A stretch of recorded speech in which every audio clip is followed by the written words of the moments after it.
반갑습니다, 여러분. 우리 10월 25일 새벽기도 하나님 앞에 나아가길 원합니다.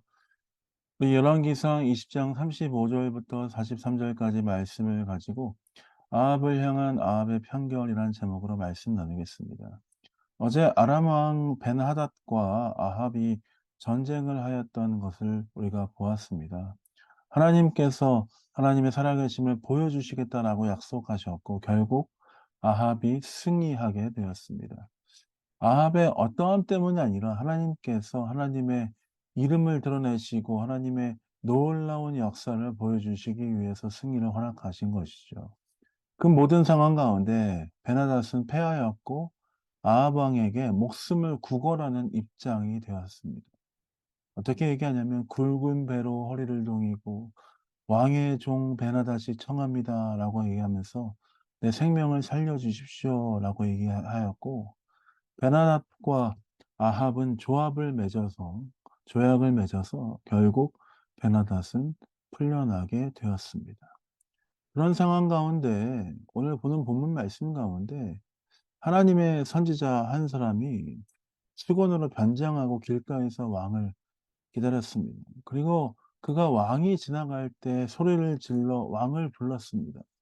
그리고 비유로 왕에게 이야기를 늘어 놓습니다. 이러이러한 일이 있었고 저러저러한 일이 있었습니다.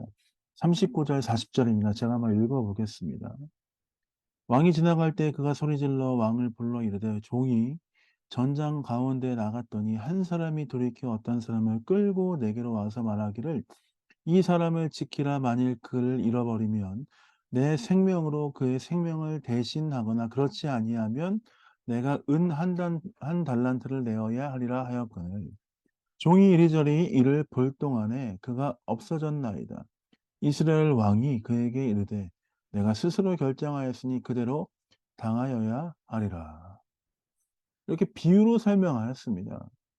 여러분, 이런 비유로 설명하는 이런 장면 어디서 보지 않았습니까?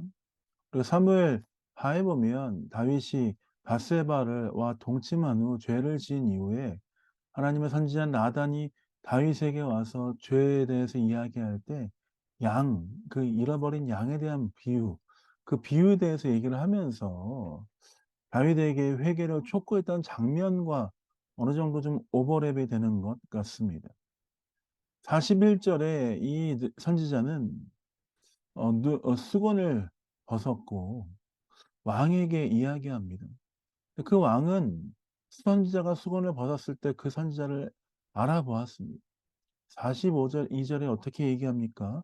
제가 읽겠습니다. 그가 왕께 아뢰되 여호와의 말씀이 내가 멸하기로 작정한 사람을 내 손으로 놓았은즉 내 목숨은 그의 목숨을 대신하고 내 백성은 그의 백성을 대신하리라 하셨나이다.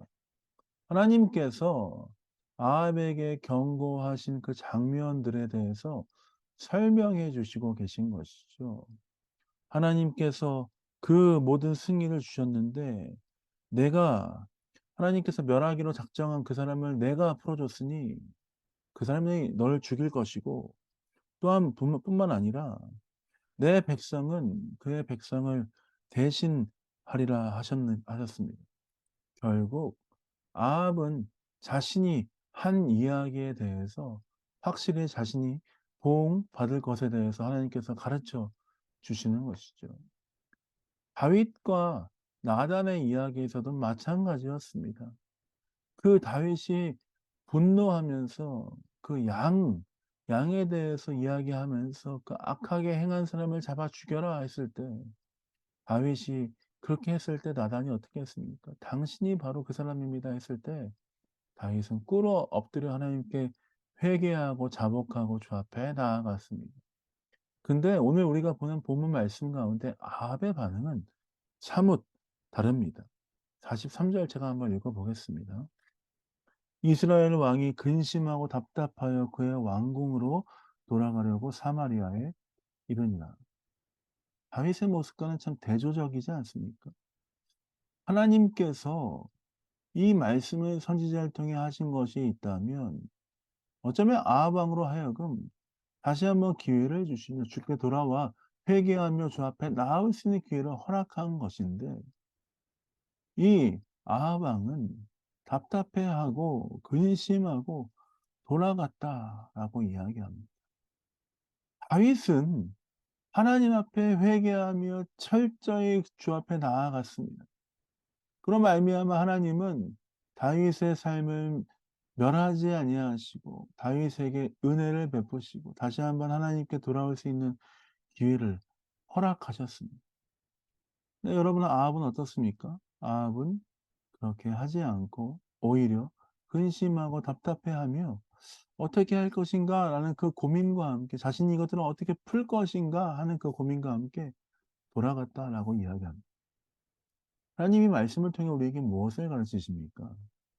범죄하였다면 다시 주께 돌아오는 그 용기가 필요한데 다윗처럼 그렇게 주 앞에 돌아와 나아오는 삶을 살아야 하는데 "너희는 어떻게 살고 있느냐?" 주께서 우리에게 돌아보시고 도전하고 계시고 있다라고 믿습니다. 범죄하였다고 좌절하거나 낭망하지 말고 그 자리에서 회개하며 하나님께 돌이켜 주 앞에 나아가는 삶이 되도록 우리에게 도전하고 계신 것이죠. 사랑하는 베를린 영광교회 성도 여러분, 아합처럼 행하지 말고 주께 우리의 삶을 맡겨드리며 혹시라도 잘못하고 죄를 범한 일이 있다면 하나님께 우리의 마음을 연약한 마음들을 내어놓고 주의 은혜를 구하며 나아가는 여러분 되시길 예수님의 이름으로 축복드립니다. 주께서 우리를 돌보시고 주께서 우리를 새롭게 하시고 주의 은혜 가운데 놀랍게 인도하실 것입니다. 다윗의 삶은 끝까지 붙드시고 인도하셨던 것처럼 우리의 삶도 그렇게 붙드시고 인도하실 줄 믿습니다. 그 주님을 바라보며 오늘 하루 승리하신 여러분 되시길 예수님의 이름으로 축복드립니다. 제가 기도하고 새벽 기도 마무리하겠습니다. 기도하겠습니다. 하나님 그렇습니다. 주께 돌아와 우리의 마음을 쏟아놓고 주님 바라보며 나아가는 인생 되게 하여 주옵소서.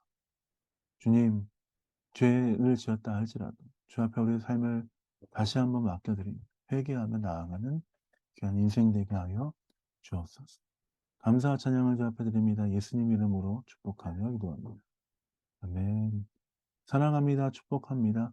오늘 마가복음 13장 16장 말씀을 읽으며 마가복음을 마무리합니다. 끝까지 최선을 다해서 말씀 읽어 주시는 여러분 되시길 원합니다. 사랑합니다. 축복합니다.